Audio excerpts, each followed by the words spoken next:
Hey guys, welcome back to the channel, and today we're going to be reacting to The Croatia You Never See, massive abandoned military airbase of Yugoslavia.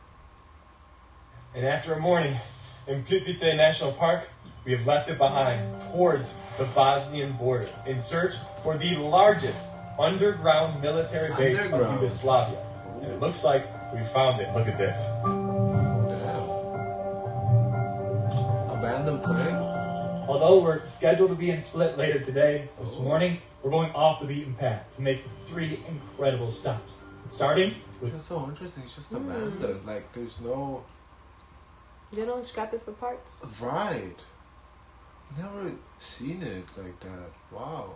Way more than an old airplane. Hold on. What's going on up there? I'm having the best view, man. Is there any snakes in the plane? No, I was making strange noises and they're gone. Or they haven't been here, I don't know. Alright. Let's get inside. Here's the engine right here, pretty exposed. And both of the wings are still intact. For the most part, I should say. Stripped, obviously, of a lot of its parts, but probably by people coming around and, wanting souvenirs, and also maybe some other officials, when it first was taken apart or decommissioned. But now what's left is a shell of a military plane and a bunch of stickers from visitors. I guess it was stripped for parts then. What? Yeah, it is pretty stripped, yeah, wow. No way. Oh man, you can even see into the propellers. Look at this setup. Just the shell of a military plane. So it's just a Of shell. a no Yugoslavian one lives military there. plane. Right on the... Honestly, yeah, for homeless this would be like a nice shelter in Yeah, the but rain. but it's not like a flat. Bring a fucking plank or something. Bosnian border.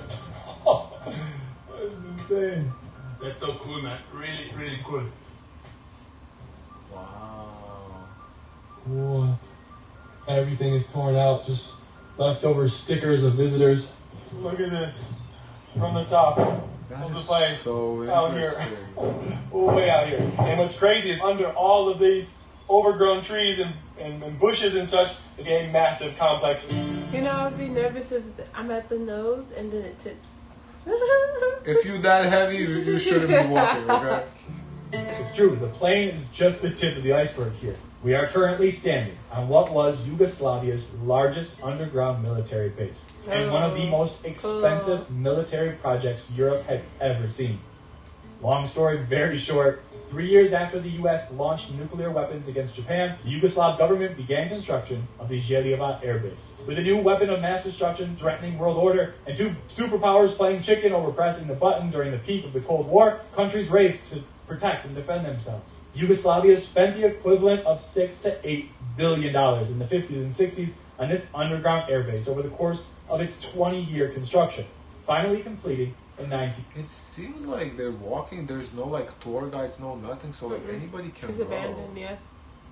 Wow, that's so interesting. In 68. This incredibly designed complex stretched 3.5 kilometers underground. Protected by the surrounding mountains, it had 4 different entrances, secured with 110 pressurized doors and 5 different runways in case of an attack.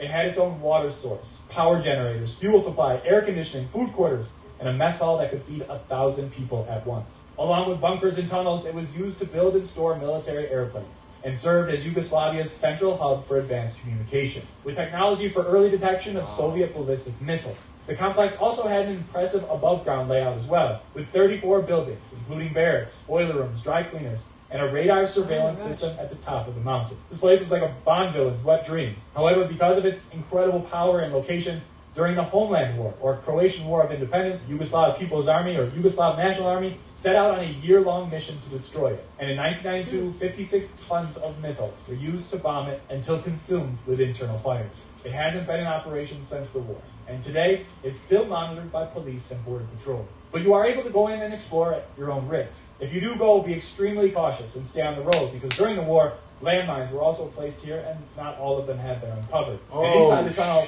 some say there's radiation, toxic fumes, gases, and not to mention the landslides and animals like snakes and bears that come with the abandoned landscape. With that in mind and a history lesson complete, we press on. Wow. Holy shit. We're just coming into, is it Kni? We're just coming into Kni, and this is said to be where the first Croatian flag was stuck into the ground after the war was won. correct? Exactly, yeah. In 95, from the 4th to the 6th of August, the final operation has been won. This was in this area. Here up on the mountain next to the castle, they kissed the first Croatian flag with the first president of Croatia. And today, every year, the 6th of August is a big public holiday where all the important people of the country come here to celebrate this big day for our country. You can actually see bullet holes in some of the buildings. There's 3 right there. Bullet holes in the buildings as we drive through. That's a big deal. Like, That's I don't know, it touches me kind of. I'm very curious because I've never been up here, and I know it's like a historical important place. It's interesting. Knin Fortress, positioned on the top of the steep Spas mountain along the main transport corridor between Croatia and Bosnia, is the second largest fortress in the country and a most significant defensive stronghold. Man, it's crazy to think this is just a pass-through spot for us. This is an incredibly beautiful location. Mountains in the distance, these orange-dotted roofs along the valley floor, Bosnia on the other side, and we're walking through a massive fortress, and it's just absolutely empty. What do you think? It's spectacular, very interesting. And so amazing. There are no people here. It was one of the most important locations during the Croatian War of Independence and has been a pivotal position of power for all those who came before it. The fortress was conquered by the Ottomans in the 1500s, the Venetians in the 1600s, and today the Croatian flag flies high, raised during Operation Storm, the last major battle of that most recent war. We're lost in the fortress. Yeah. It's a good problem. You can sleep up here. You get all these tiny little rifles. You can see it down below. Gunpowder magazine room. Oh, that way. Look, another gunpowder cave. Take a look. That's so cool. Where they store more gunpowder. How deep does that go back? Oh, that's pretty big. It's pitch black. That goes way back. This is crazy. Alright, so this fortress dates all the way back to the 9th century. And the style that's set up in here now is from the Venetian rule.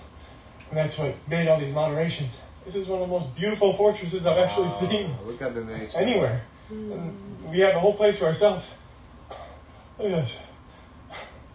And over here. Yeah, it is kind Oh, go of inside. crazy that they literally do have the whole place to themselves. There's no one there.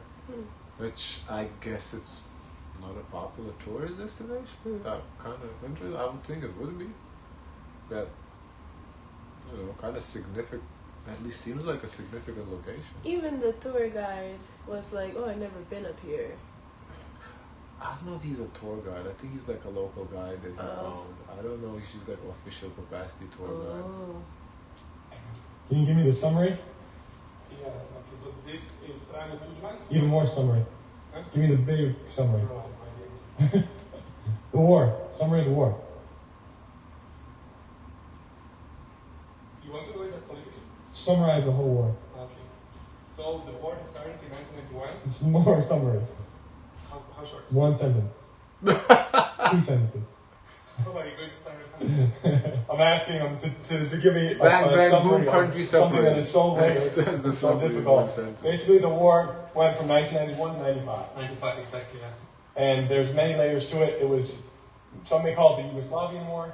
Yeah, for us it's the independence war. So it's a major aspect of life here in Croatia. It's so recent, and we've been talking on the road trip about this, and it's woven into the fabric of the culture here in Croatia. And not a lot of people get to see that when they're just on the coast. I mean, it has to be. It literally just happened. Like people that were fighting, they're still alive. Right, Like they're yeah. like in their 50s, likely. 50s, 60s. So it's, of course, it's ingrained in like for the younger kids, the ones in their 20s, maybe not as much. They weren't around yet. But for a lot of older people, they, that's not something you just forget. The Grobnik or Splitter on a yacht. So this is a truly a very important aspect of Croatian life, and every single family has been affected in some way by the war. Everyone knows someone or has lost someone that has been in the war, and without getting into the details, I'm trying to get him to give me a summary so I can make a nice clean wrap-up of it, but the truth is, there's no clean wrap-up of war.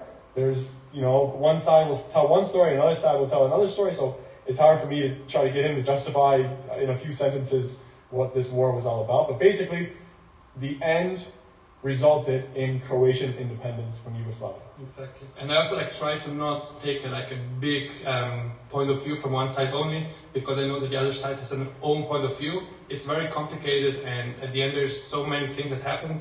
It's very hard to summarize it in an objective way, because the information is always subjective as well. So I try to not go too much into details right now. Yeah, that makes sense. This is just all the information, or a lot of the information around the war, everything, the major milestones that have affected what is now. What's interesting is that we have all these boards of information that he's showing, but this seems like an open space.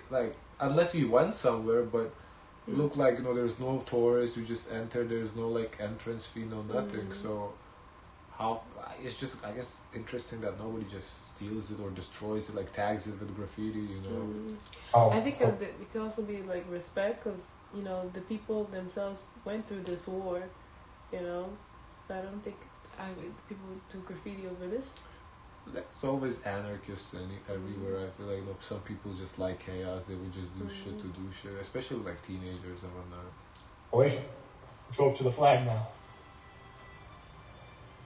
What do you think? It's a Pretty big deal, long huh? flag. Yeah. Very special to be here for the very first time. Especially, I haven't thought about going up here along the way. Very cool experience, to be honest. What I just said, but imagine the guys that would just fight in the war and were stationed up here in the summertime in all this heat, and I'm sweating and nobody's shooting at me. But very interesting to be here.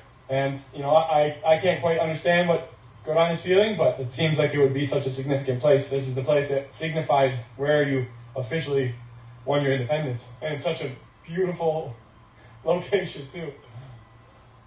Alright. What do you say? Let's keep moving? Yeah, let's keep going. Let's go to Yugoslavia. We gotta get in the water. Leave things better than you found them. That's the lesson I learned growing up, and that's what I'm teaching my boy.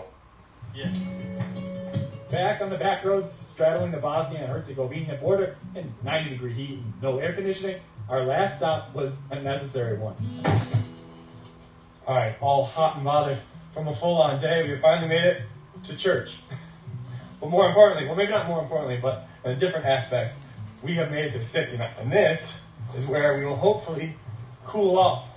I've already put my swimsuit on and popped my top, so let's see if we can go jump in. So, holy, look at this place. Wow. It's in the shape of one of the most beautiful things in the world. There's only a few people here. It's gorgeous. Wow. The mountains behind us, surrounded by this is why he's going to swallow you. Yeah, the colors do look the dark, deep. yeah, that dark color looks like it's about to suck you in. Yeah, it does. I'm Garrett Leonard. This is a Croatian polar plunge. Let me see. Oh, it's deep. It is deep. Holy!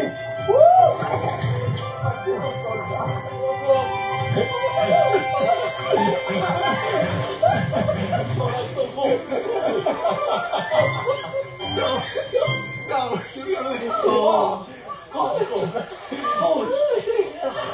Wow, that's deep. I wonder why it doesn't warm up in the heat That's like deep. that. It's hot 90-degree weather. I would drown.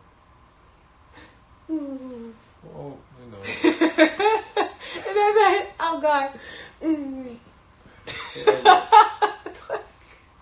The nipples are harder than that. I wonder why everybody's just hanging out inside. Yeah, I was like, why is no one swimming in this Save thing? me. Why is someone going in? Look. Because it's almost freezing.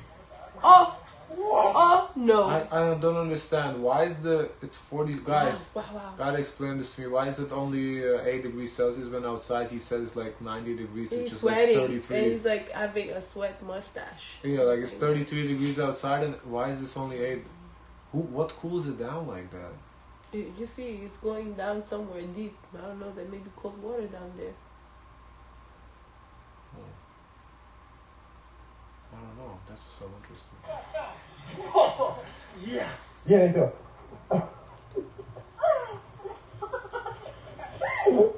Good work. What do you think? It's way too cold. My back is burning. Yeah, I didn't know it was gonna be this cold either. It's good for you though. Whoa. Looks very cool though. Whoa.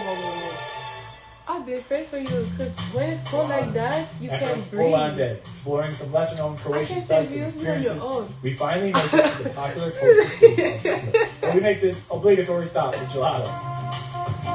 You see him in gelato like every video, huh? That's my kind This of guy. one? Ice cream. Featured Ice homemade cream. waffle. Oh, that's your Yes, stuff. this is the waffle. You Yeah, see? yeah. You see how little the ridges are? They're not deep at all. That's how they make the cones. Because then they curve it. Oh, I'm talking about the waffles.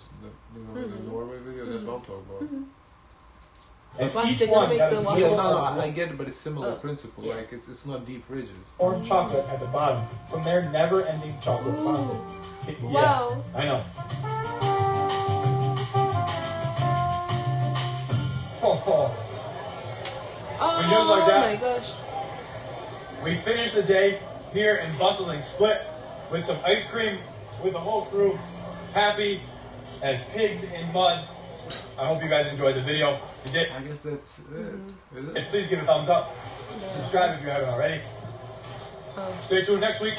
Yeah, that's Yeah. it. Interesting. I thought he would show more of the military facility though. It was kind of spooky, I'm not gonna lie. I thought because we kind of like got like a little footage. I thought we would. Honestly, I thought the whole video would be about that. So I was. That's why I was kind of looking forward to it. Okay. Guys, of course, let us know your thoughts. Don't forget to like, comment, and subscribe. Join the Discord. And as always, share as much kindness as possible.